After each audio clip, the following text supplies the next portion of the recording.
ব্যবসায়ীরা যাতে কাউকে ঘুষ না দেন সেই তাগিদ দিয়ে অর্থ ও বাণিজ্য উপদেষ্টা ডক্টর সালেউদ্দিন আহমেদ বলেছেন, এখন থেকে সবাইকে স্বচ্ছভাবে ব্যবসা করতে হবে।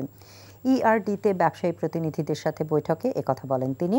আর ব্যবসায়ী নেতারা বিদেশি ক্রেতাদের আস্থা ফেরাতে কারখানার নিরাপত্তা নিশ্চিতের তাগিদ দেন। এর আগে অর্থ উপদেষ্টার সাথে সাক্ষাতে ঢাকায় নিযুক্ত যুক্তরাজ্যের হাইকমিশনার সারাহ কুক এনবিআর এবং পুঁজিবাজার সংস্কারের তাগিদ দেন।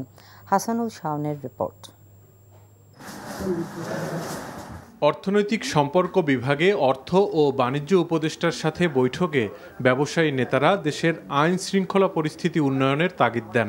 এ সময় তারা বর্তমান পরিস্থিতিতে ঋণের কিস্তি পরিশোধের বর্ধিত সময়সীমার পাশাপাশি সহজ শর্তে প্রায় ২,০০০ কোটি টাকা ঋণের আবদার করেন সরকারের কাছে।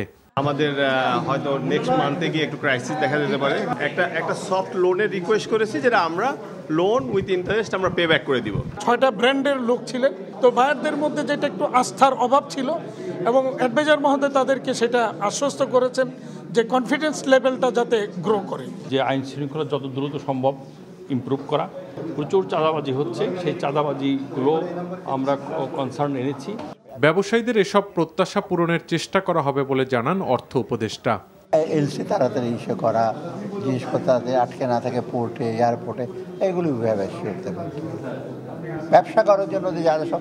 তবে আমি বলেছি এদেরকে, প্লিজ আপনারা ব্যবসা করবেন ট্রান্সপারেন্ট, সৎ হিসেবে, আন্ডার দ্য টেবল, কোনো ট্রানজ্যাকশন না।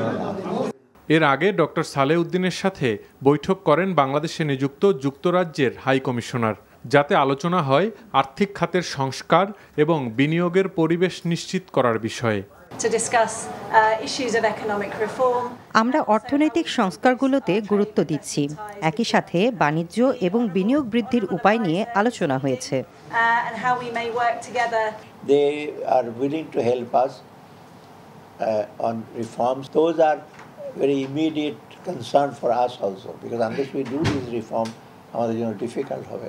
এছাড়া বিদেশ থেকে পাচার হওয়া অর্থ ফেরত আনতে বিভিন্ন দেশের সহযোগিতা চাওয়া হবে বলেও জানান অর্থ উপদেষ্টা।